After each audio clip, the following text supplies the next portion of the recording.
Добре дојдовте во процес. Деновива македонската јавност имаше можност да слушне за уште еден случај за употреба на сила од единиците за брзи интервенции Алфа. Една недела подоцна ние повторно бевме кај семејствата. Тема на оваа емисија се човековите права и употребата на сила од оние кои што треба да го чуваат редот и мирот во државата. Да го погледнеме прилогот.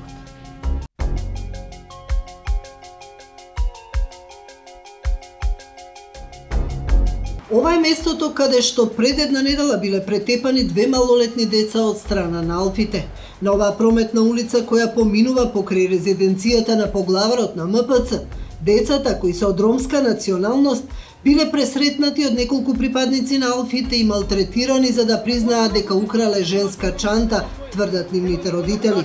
Подоцна при соочување со жртвата било утврдено дека децата не го направиле грабежот и не сториле никакво кривично дело. 150 метра, значи 100 метра подоле, значи едниот малолетно дете беше Армандо, 12 годишно, повлечено од страна, легнат од алфите и удиран со клоци и со шамари, а другиот, значи Бидо Мемишовски беше пребацен од таа страна на патот и таму беше детето, значи стварно многу тепано. Тука све се случи инцидентот, значи се трчавме, значи кажав дека не се невини децата, тука ми го предаде Армандо, значи дето се измачува гаќи, значи од страв, така беше преплашен целиот и викам дека децата се невини, што им правите? Ништо, значи имаше на Да, близко живееме ние подоле, значи од црквата подоле, на некој едно 100 метра од настанот.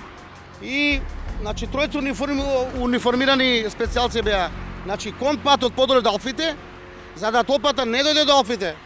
И со пендраци, држураци и така не може да се приближиме. После ја некако се откачив, им кажа, бе, тоа мој дете, и така влегов у толпата и ми го предаде детето. Дојде полиција, значи, го земаа детето за напрепознавање. И беше таа господјата што нападна, значи, и кажа, значи, дека децата не се така, не се тие. Значи, не го направиле тоа, да. Ја мислам дека власта сега ќе земе правда во нивни раце и ќе видиме што понатаму ќе биде. Правдата ќе се каже. Како ќе биде, значи, што ќе биде со децата за малтретирање, за тепањето, значи, не може човек се движи на пат. Значи, ако, например, се случило едно 150 или на 500 метра инцидент, некој грабеж, значи ти го граѓан си идеш слободно, значи може и тебе те нападнат, че вулгарно се понашаа. Не е тоа да те страв тие дрски да шеташ по пат. Сведок на настанот била и оваа девојка, братучетка на едно од тепаните деца. Таа раскажува дека децата кои живеат во близина се упатиле во продавницата, но одеднаш биле застанати од полициските службеници кои започнале да ги удираат со клоци, тупаници и шамари. Ние бевме со една другарка во продавницата. И доаѓавме, ја гледав едно дете го тепа. И кога гледав брачет ми, ја му кажав за полицијата, овој ми е брат ми, чекај додам да го викам татко ми, ја док одидев да го викам, ја гледам со шамари, клоци си го малат го пружеле во земната. А тој другиот поголемиот го ставале во другата страна и го тепали него све со клоци. 20 ги тепа. Ја док викав за чичко ми, а тие ги земале, тој Бидо го земале, а Мандо го земал татко. Веднаш по инцидентот семејствата случајот го пријавиле во полициска станица, внатрешна контрола на МВР и во Хелсиншкиот комитет. Го пратив Бидо да ми купи јадење и пиење на продавница, се искаче детето горе на патот на автопат и одма го ватиле специјалците. Го малат со тупаници, со клоци и одма во кола го стават. Од коса го влеча, со наснага го врел кола. Му кажа, признај тачната каде. Ето му кажа, немам земено. Кога нема земено, како да признај? Ни земено, нема ништо. Како да му признај? Кажа, ќе признаеш, по страв. Детето му кажа, добро го зедев јас, а нема земено ништо. По страв. Дали добро тоа? Не е добро никаде тоа го нема. Да земаше син ми, јас ќе го предав сам на полиција. А нема земено. Кога нема земено, не може никогаш да го притвора или да затвора него. Јас сум родител. Не може така. И го носим на болница сега, ми дадени документи сите. Многу повредени. Оштетен многу на глава, на кичма, на раци, се. И што ја му правиме? Сега па утре на болница треба да носам. Да ослима главата повторно. Четврток па на контрола. Ова не е прв случај алфите да употребат сила и да ја злоупотребат својата положба, велат во Хелсиншкиот комитет. Пред 2 месеца во паркот, веднаш до црквата Свети Спас, бил претепан студент кој седал на клупа и разговарал со својот другар на албански јазик. За сега нема одговор дали станува збор за истата група на припадници на единиците за брзи интервенции алфи кои патролираат во овој реон, ниту пак е покрената било каква постапка, бидејќи ги надминале своите овластувања.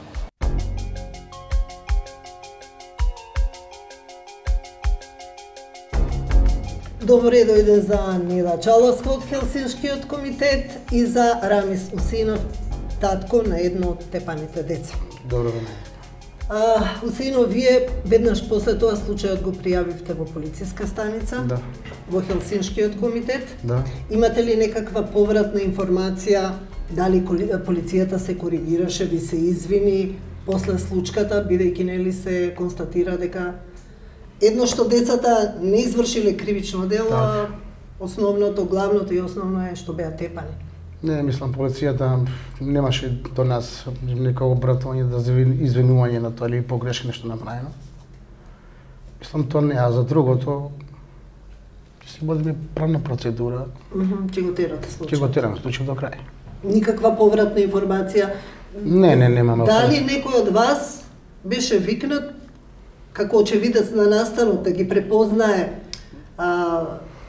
полициските службеници? Не, од полициската служба не беше тоа до нас пренесено за пропознавање, за господината што беше нападната, навидување, значи децата ги донесе во полициската станица. Тоа е сосем друг случај, независно од ова. Така.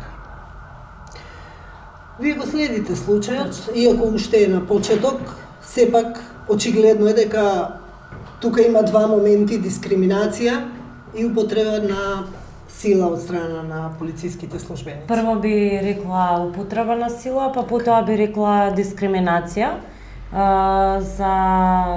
Ќе видиме понатаму, нели, доколку се покаже дека има неефективна истрага и така натаму.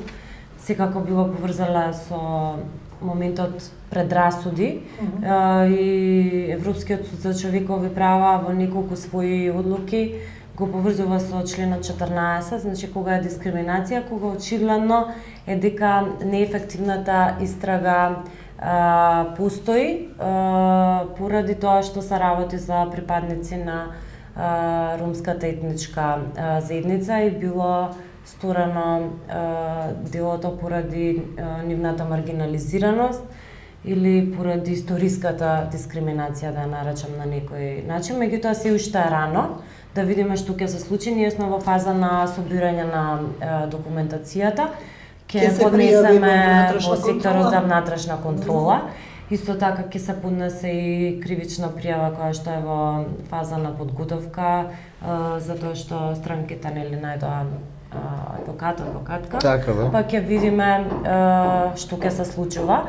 Би истакнала дека во вакви случаи каде што навистина јавноста е известена, јавното обвинителство не се јави, а се работи за малтретирање од страна на службено лице, па казната од 1 до 5 години може и нели по службена должност да се реагира. Би сакала да во случај на насилство би сакала јавното обвинителство да биде повеќе инволвирано, да биде поефикасно, побрзо да се реагира. Меѓутоа со поднесување на кривичната пријава ние ќе иницираме постапка, па ќе видиме што ќе се случи. А вие ги видовте колку луѓе беа, колку полициски службеници беа? Да, мислам, таа ноќ, значи кога се случи инцидентот со алфите, со децата кои ги малтретираат, значи околу 8:30 беше, значи ние кога бепе на лице место кога претрчавме, тогаш више децата, више дедниот на мившиот заем уште го тепаа. А помалиот дете што беше моето, да, тоа беше измеѓу алфите. Значи тој беше третиран и тепан. Може дури да кажам измочан во гаќи. Добро, вие кога им свикавте престанаа да ги тепат? Не, они со псовки некако вика тргнете се понатаму, вика повлечете се и вика да не реагираме, значи палки да ги има во раце. И ја му кажав, ја вика, абе јас сум родил едно дете, викам тај помалиот, вика. И ја кога ме пушти, мене да трчав до колите, значи видео више детето више беше испаничено цело, потрес имаше све.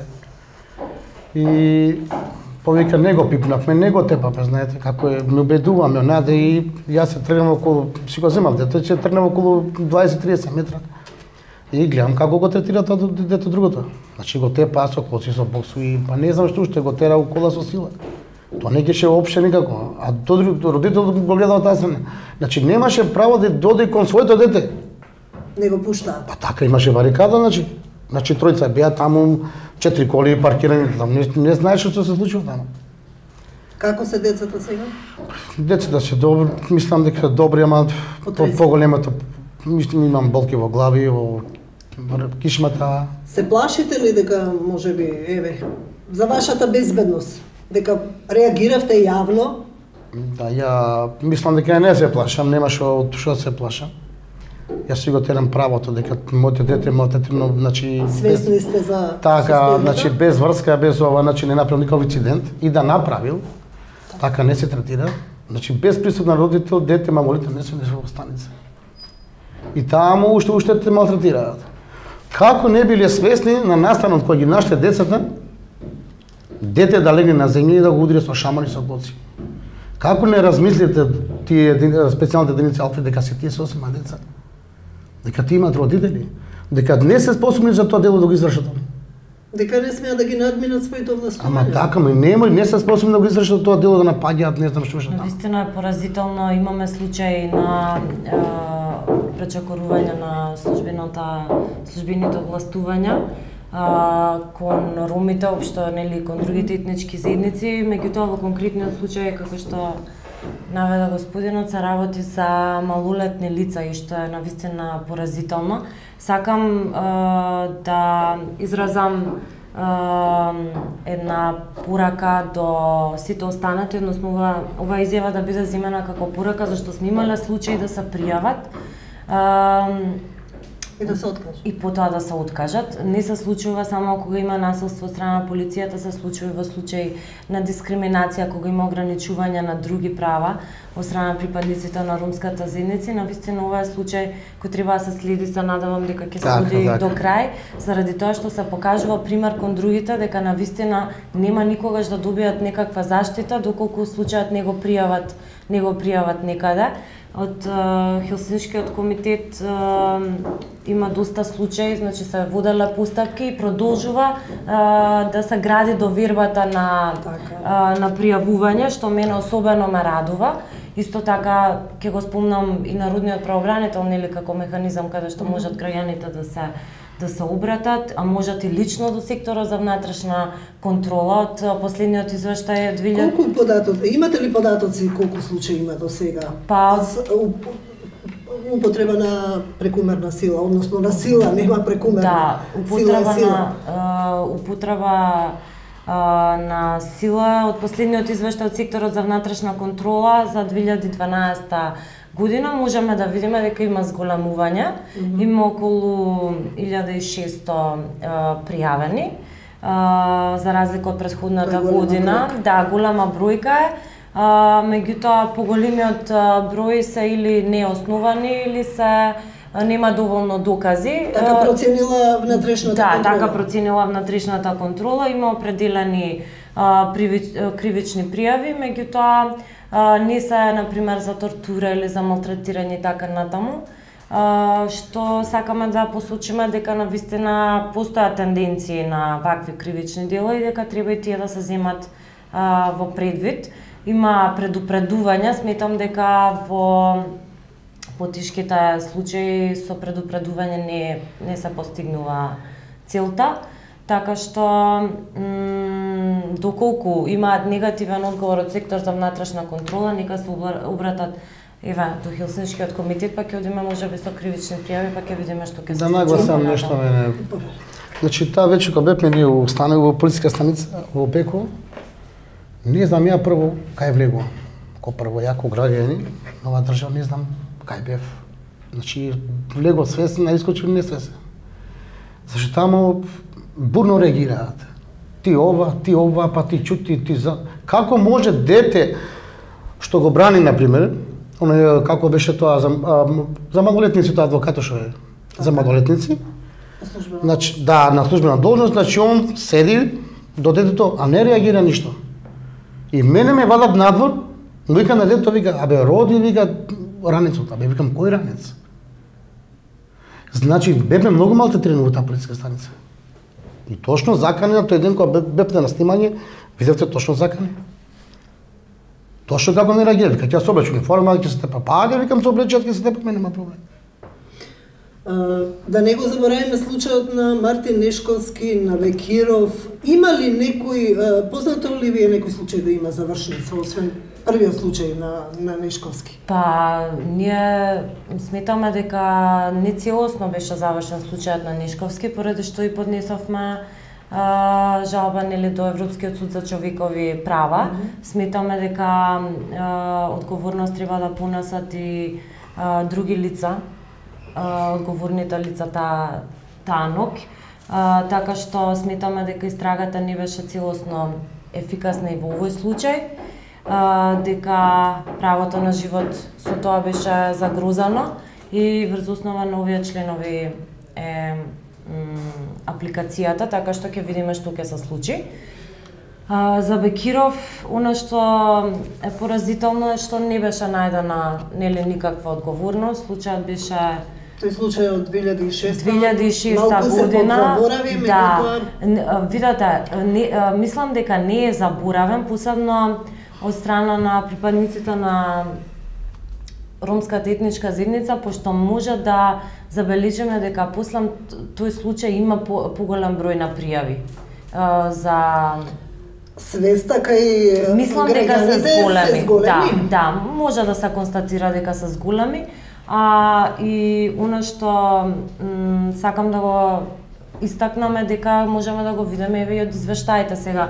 Од овие извештаи не можеме да видиме по основ на етничка припадност, меѓутоа може да се забележи, мислам дека и доста придонеси случајот на Мартин Нешковски, граѓаните да почнат да го пријавуваат насилството. Затоа велам, сигурна сум дека понекогаш ќе се разочарани затоа што има негативен исход, меѓутоа понатаму постојат и други механизми. Бенефитот, освен што им се зголемува свеста на граѓаните? Па ета, затоа ќе треба понатаму да се едуцираат, ако има негативен исход. Институциите и тој правниот систем, очигледно и покрај пријавите, не се баш многу функционални. Да, меѓутоа понатаму ета може да се поднесе кривична пријава. Не можам да речам дека се многу функционални, меѓутоа доколку нема пријави па понатаму може да биде констатирано еве насилството се намалило. А со зголемен број на пријави има евиденција и можеме да кажеме дека сепак еве има зголемени пријави, тоа што има негативни одговори, нормално тенденција која што си продолжува, меѓутоа ние ова го следиме и затоа можеме да констатираме дека нели е зголемена. Има кај вас други пријави за насилство? Да, има пријави од страна на полицијата, еве конкретно поради тоа што се работи за насилство врз ромите. Би истакнала неколку случаи. Едниот беше во Куманово, кога беа тепани припадници на ромската етничка заедница пред своите малолетни деца, меѓутоа они се откажа. И затоа го спомнав тој случај со цел дека не треба да се откажуваат, пошто ние секако можеме да водиме статистика и ова се случило и вака се случило, меѓутоа кога ќе се откажете и кога ќе нема завршница, не можеме да дадеме никаква порака и да кажеме еве и покрај сите докази институциите не можеа да го утврдат, не сакаа да го утврдат насилството, па да продолжиме на други инстанции како што направивме со случајот на Мартин Нешковски. Други два случаи се насилство кон припадник на ромската етничка заедница во КПУ Идрисово, понатаму во населбата Топана и каде што дури тие беа обвинати дека нападнале службено лице, па на тоа беше вложена жалба и на така натаму, па случајот доби позитивна разрешница.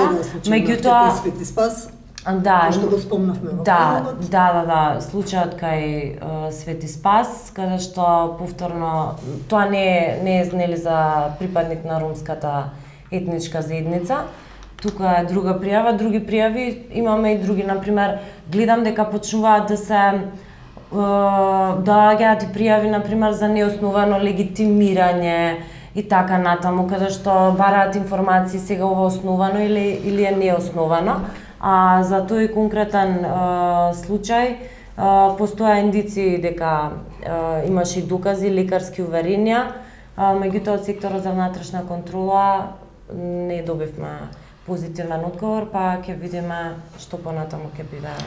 Се обративте и во Амбрела, невладината организација ви ангажира адвокат. Очекувате ли дека внатрешната контрола ќе донесе објективна Ке направи, објективна проценка? Се надевате ли дека институциите ќе по моје мислење мислам дека ќе пресечат правилно? Да, законот мислам дека е на наша страна. Пошто ние сме недолжни граѓани, малтретирани, верувам во државата и законот.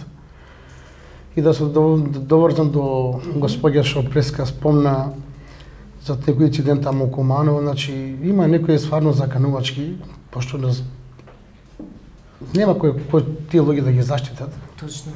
А може и мене ми се деси истото со заканувачки, например, не тужбата повлече, ама тамо нема да тужиш, нема она. Со мене случај ќе отерам на крај. Да се види дека стварно тие деца се малтретирани. Дека како неговото дете да се најде како мој дете што се нашол таква ситуација, ќе прашам како. Значи јас се мачам цел ден, трчам по континери, да го изградам тоа дете, да го направам како што треба здрав прав. Никој ми го малтретира. Нема. Државата ќе се износи и верувам дека ова ќе се реши. Добро, што сте свесни за своите права. Точно е дека граѓаните, посебно од ромската етничка заедница, се чувствуваат навистина незаштитени.